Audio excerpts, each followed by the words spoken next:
समाजवादी पार्टीका नेता माननीय उपेन्द्र यादवलाई बोल्न म अनुमति दिन्छु। समय 18 मिनेट। माननीय सदस्यले रोस्टम प्रयोग गर्न सक्नुहुनेछ। यसपछि माननीय श्री मुकुन्द्र न्यौपाने।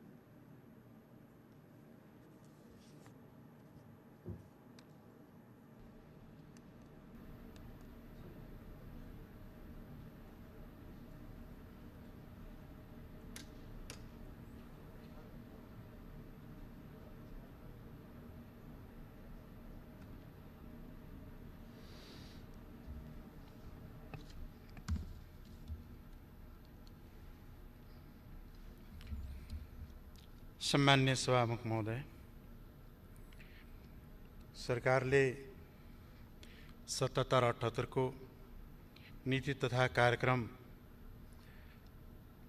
अनावश्यक भोल्युममा प्रस्तुत गरेको छ र मुलुकमा अहिले 4 खालका मुख्य रूपले 4 किसिमका सङ्कटहरू देखा परेको छ।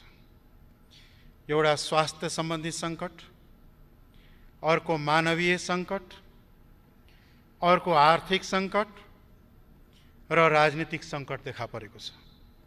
यी सङ्कटहरूलाई कसरी हल गर्ने, कसरी यसबाट पार पाउने स्पष्ट छैन।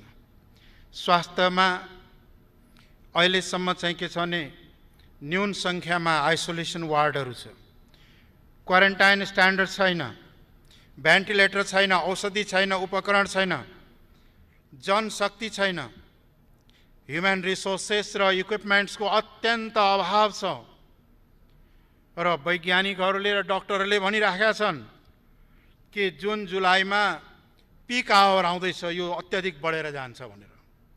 यसको व्यवस्था कसरी गर्ने हो अत्तो पत्तो छैन। जिल्ला प्रादेशिक केन्द्रीय अस्पतालहरूको तयारी न्यून रहेको छ, रोगसँग लड्न सक्ने अवस्था रहेको छैन। यो नीति कार्यक्रमले महामारीलाई सम्बोधन गर्न सकेको छैन। यसलाई सम्बोधन गर्नका लागि तत्कालीन, मध्यकालीन र दीर्घकालीन राहतहरू परिचालन गर्नुपर्ने, व्यवस्थित गर्नुपर्ने कतै व्यवस्था गरिएको छैन। आवश्यक पर्ने जनशक्तिको आपूर्ति र त्यसको परिचालन, ह्युमन रिसोर्स र इक्विपमेन्ट्सहरूको व्यवस्थापनको कुनै ठहरठेगानै छैन, अत्यन्त अभाव रहिरहेको छ। अहिलेसम्म सरकारले गरेको लकडाउन बाहेक, न्यून परीक्षण बाहेक केही गर्न सकेको छैन। अहिले पनि बच्चाहरू, वृद्धहरू चाहिँ के भन्दाखेरि कुपोषण र दीर्घ रोगीहरू देखा पर्न थालिसकेका छन्। अहिलेसम्म देशभरिमा पीआरसी टेस्ट गर्ने व्यवस्था हुनुपर्नेमा कहीँ देखिएको छैन। कोरोना भाइरस एट्याक भइरहेको बेलामा मुलुकले खास गरिकन टोबाकोलाई ब्यान गर्नुपर्ने हो, तर त्यसतर्फ ध्यानै गएको छैन। त्यस्तै गरिकन मानवीय सङ्कटमा अहिले भारतीय सिमाना लगायत विदेशहरूमा र भारतीय सिमानामा सबभन्दा हजार नेपालीहरू उताबाट धक्का दिएर नेपाल जा भन्छ, यताबाट धक्का दिएर उता जा भन्छ, कहाँ जाने हो? अब नो म्यान्स ल्यान्डमा मधेस आन्दोलनको बेला यता चाहिँ गोली ठोक्ने, उता गएर नो म्यान्स ल्यान्डमा बस्नु परे जस्तो बस्नुपर्ने हो कि के हो? ती एउटा ठुलो मानवीय सङ्कट त्यहाँ उत्पन्न भइरहेको छ। गरिबहरूको लागि खाद्य सुरक्षाको सङ्कट परिरहेको छ। अहिले चाहिँ माल न्युट्रिसन बढ्दै गएको छ। एकदम चाहिँ गरिब रेखामुनि रहेकाहरूले राहत, पर्याप्त राहत, आवश्यक राहत समेत पाइराखेको व्यवस्था रहेको छैन। अब विदेशबाट आउने नागरिकहरूलाई कहाँ राख्ने हो, कहाँ व्यवस्थित गर्ने हो, सरकारको कुनै दृष्टिकोण, कुनै व्यवस्था नै छैन। त्यसै गरिकन आर्थिक सङ्कटको रूपमा हेर्दाखेरि राजनीतिक स्थिरता र समृद्ध नेपालको नारा दिएर वर्तमान सरकार बनेको हो, तर बजेट खर्च गर्ने क्षमता र अवस्था नै छैन। अहिले वर्ल्ड ब्याङ्कले भर्खरै निकालेको इन्फर्मेसनमा 2.5% वृद्धि दर र त्यो पनि तल्लो गइरहेको छ। यसले आर्थिक सूचाङ्कहरू खस्ने, रेमिटेन्सहरू खुम्चिने र गिरावट आउने, वित्तीय संस्थाहरू धराशायी हुने, ब्याङ्कहरू दिवालिया हुने, भ्रष्टाचार र अनियमितता तीव्र गतिले बढ्ने सङ्केत दिइसकेको छ। यसलाई रोक्ने कुनै उपाय देखिँदैन। पछिल्लो 6 वर्षमा सभामुख महोदय 60 अरब रुपियाँभन्दा बढी कृषि अनुदानमा प्रभाव भएको छ, तर वास्तविक किसानले नपाएको गुनासो बढिरहेको छ। यस्तो अवस्थामा कृषिको उत्पादन दोबर गर्ने कुरा हावादारी कुरा बाहेक केही पनि होइन। आर्थिक सूचाङ्कको स्थिति नराम्रो हुँदै गएको छ। विपन्न वर्गले निकै कष्ट भोग्न पर्ने अवस्थाहरू आउँदै गएको छ। भर्खरै गरिबीबाट केही परिवारहरू माथि आएका थिए, ती अझ फेरि गरिबीतर्फ र दरिद्रतर्फ फर्किँदै गएका छन्। यसलाई रोक्ने उपाय खोइ?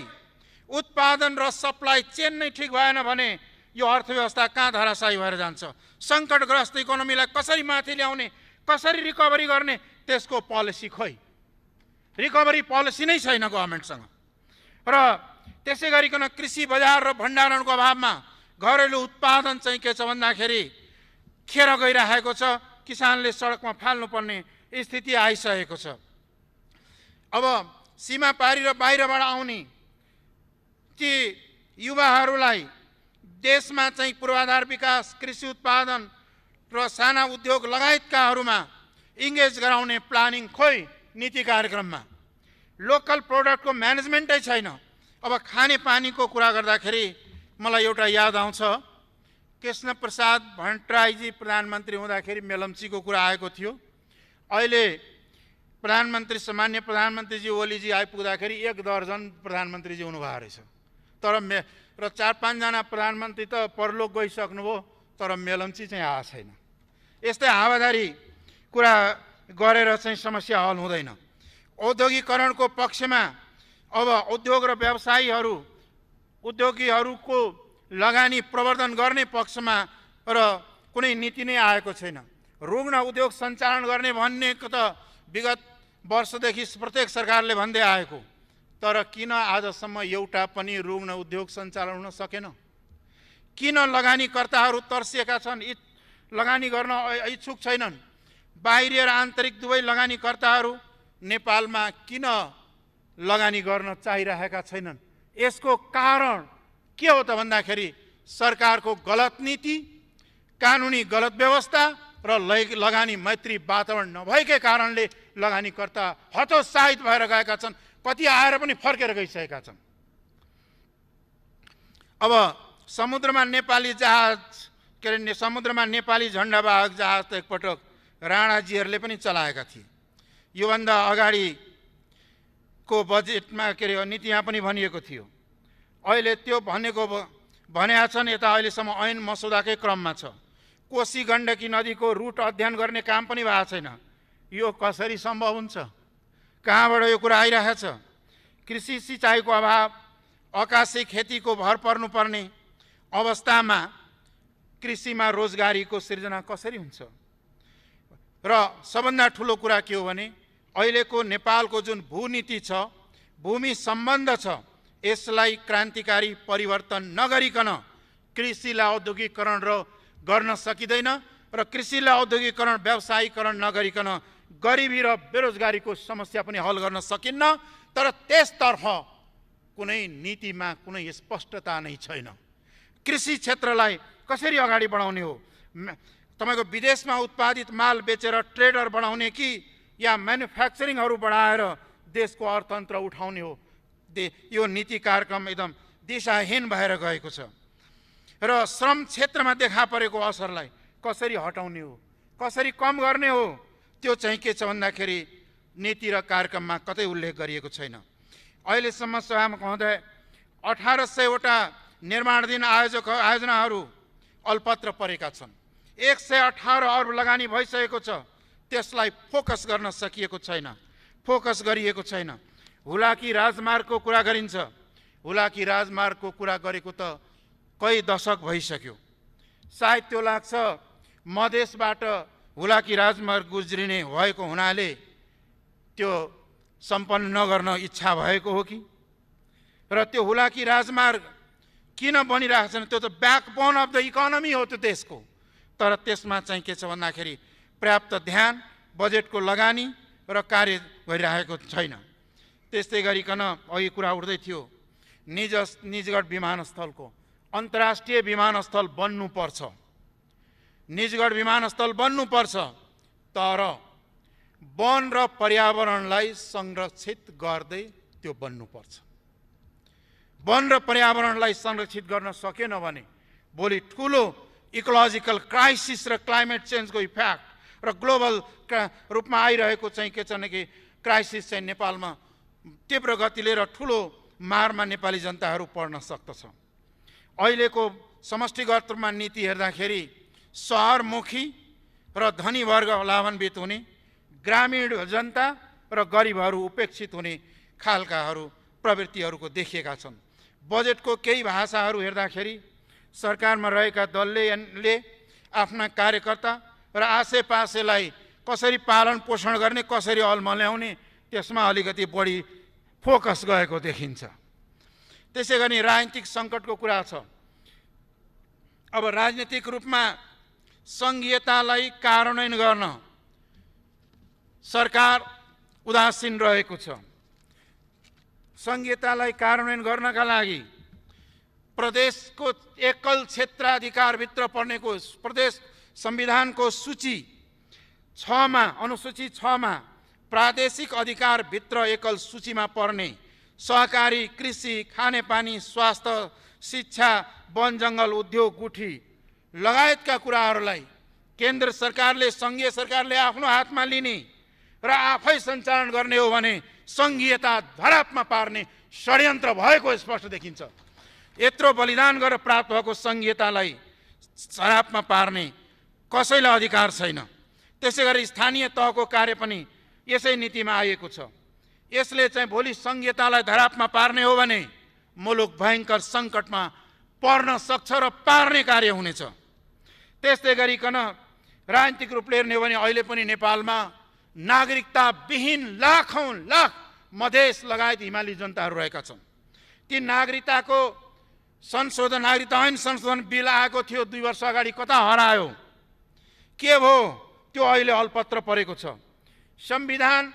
संविधानको कुरा गर्ने हो भने सभामुख महोदय, निश्चित रूपमा यो संविधान जारी हुँदाखेरि देशको आधाभन्दा ठुलो जनसङ्ख्याले कालो दिवस मनाएका थिए र संविधानलाई अस्वीकार गरेका थिए। अब त्यसलाई त्यो अस्वीकार गर्ने र कालो दिवस मनाउनेको संविधान बनाउने कि नबनाउने, कि मात्र केवल केही रुलिङ एलिट्सहरूको मात्रै संविधान बनाएर लैजाने हो? संविधान अधुरा संविधानलाई संशोधनको प्रक्रियाबाट जबसम्म सबैले अनरसिप गर्ने संविधानको रूपमा रूपान्तरित गर्दैन, पोलिटिकल क्राइसिसको समाधान हुँदैन र त्यसतर्फ आवश्यक ध्यान दिनुपर्दछ।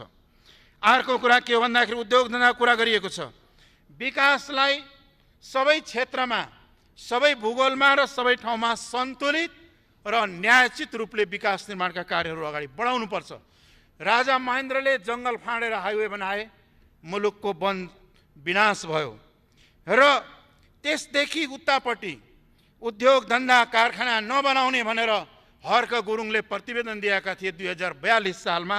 अहिलेको चाहिँ सरकारको नीति कार्यक्रम हेर्दाखेरि तिनै हर्क गुरुङको पुनरावृत्ति बाहेक अरू केही छैन। राजमार्गदेखि दक्षिण पनि नेपाली नागरिक नै बस्छ। ती ठाउँमा पनि विकास निर्माणका कार्यहरू अत्यन्त न्यून मात्रामा र प्रायोरिटीमा कहिले परेका छैनन्। सप्तरी जिल्लाको राजविराजमा औद्योगिक नगर बनेको, औद्योगिक क्षेत्र बनेको वर्षौँ भइसक्यो, उद्योग कहिले सञ्चालन हुने हो? त्यहाँनेरि विगतकै सरकारले नीति कार्यक्रम र बजेटमा समेतमा ल्याएको स्वास्थ्य विज्ञान प्रतिष्ठान अलपत्र पारिएको छ। त्यसकारणले विकास निर्माण जस्ता कुराहरूलाई पूर्वाग्रहले हेर्नु हुँदैन। एउटा कुरा रियालिटी के हो भन्दाखेरि तराई नेपालको सबभन्दा उर्वरक, सुगम र मेहनती जनता बस्ने ठाउँ हुँदा हुँदै पनि आज त्यहाँको तराईको खास के छ भन्दाखेरि प्रति व्यक्ति आम्दानी सबै क्षेत्रभन्दा न्यून, स्वास्थ्य दृष्टिकोणले सबभन्दा बढी पीडित शिक्षाको दृष्टिकोणले सबभन्दा पछि, आर्थिक सूचकाङ्कमा सबभन्दा तल किन भयो? त्यो त सबभन्दा माथि हुनु पर्थ्यो नि। त्यसको एउटै कारण के हो भन्दाखेरि विगतका सरकारले लिएको अत्यन्त पूर्वाग्रही र विभेदकारी नीतिकै परिणाम आज सम्पूर्ण देशले भोग्नु परेको छ। अत्यन्त अल्प विकसित मुलुकको रूपमा आज नेपाल रहेको छ। त्यो अल्प विकसितबाट नेपाल उकास्ने हो भने लिस्ट डेभलप कन्ट्रीबाट डेभलपिङतर्फ जाने हो भने तराईको कृषिलाई आधुनिकीकरण गर्ने, औद्योगिकरण गर्दैदेखि लिएर हिमाल र पहाडको सन्तुलित विकास र कर्णाली र तराईका लागि विशेष डेभलपमेन्टको प्याकेज नल्याइकन अरू कुनै बाटोबाट सम्भवै छैन नेपालको चाहिँ के छैन अल्प विकसित मुलुकबाट अगाडि उठाउनेलाई।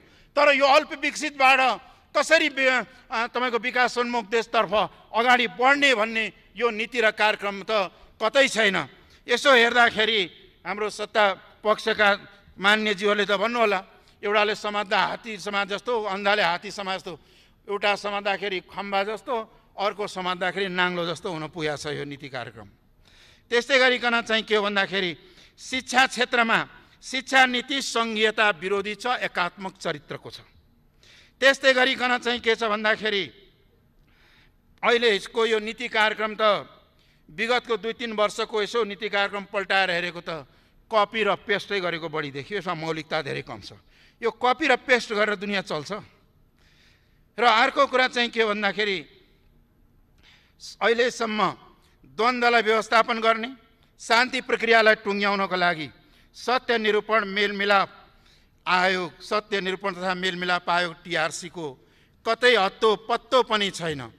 यस्तो अवस्थामा त्यो कसरी शान्ति प्रक्रिया निष्कर्षमा टुङ्गोमा पुग्ने हो, त्यसको यो महत्त्वपूर्ण पार्ट हो। त्यस विषयमा कुनै ठोस कुनै स्पष्टता नै छैन। र हामीले इकोनोमिक डेभलपमेन्टमा जाँदाखेरि जहिले पनि सस्टेनेबल डेभलपमेन्ट र जस्ट इकोनोमिक डेभलपमेन्ट भन्छ। दीर्घकालीन विकास, दिगो विकास र सन्तुलित विकास न्यायपूर्ण चाहिँ हुनुपर्दछ, न्यायोचित पनि हुनुपर्दछ। र कुनै क्षेत्र, सबै क्षेत्र नेपालै हुन् र सबै नेपाली जनता हुन् भन्ने कुरालाई ध्यानमा राखेर चाहिँ के भन्दाखेरि विकासलाई अगाडि बढाउनु पर्दछ। र अहिले मान्यज्यूहरूले उठाउनु भएको, सरकारले पनि लेखेको छ लिपु लेकको कुरा, लिपु लेक होस् या चाहिँ के भन्दाखेरि महाकालीको होस् या यतापट्टि सुस्ताको होस्, यी समस्याहरूलाई समाधान गर्नुपर्छ। र यो समस्या सरकारको अकर्मण्यता र कूटनीतिक असफलताकै परिणाम हुन्। यो कूटनीतिक असफलताको परिणाम देखा परेका हुन्। यसलाई चाहिँ के छ भन्दाखेरि हल गर्नका लागि चाहिँ के भन्दाखेरि बाइलेटरल डिप्लोमेटिक च्यानलबाट बाइलेटरली चाहिँ के छ भने डायलग गरेर यी समस्यालाई चाँडै हल गरोस्। र सरकारले अहिले मुख्य रूपमा स्वास्थ्य, शिक्षा, कृषि र चाहिँ के छ भने उत्पादन र सप्लाई र तलको पिपुलसम्म जाने राहत र स्वास्थ्य जनताको संरक्षण गर्नेमा ध्यान केन्द्रित गर्नुपर्दछ। र यसतर्फ ध्यान जाओस्। र यो नीति कार्यक्रमलाई मेरो अनुरोध के हो भने यसमा कुल माइन्डले थिङ्क गरेर पुनर्विचार गरेर यसलाई परिमार्जन गर्नुहोस्। धन्यवाद।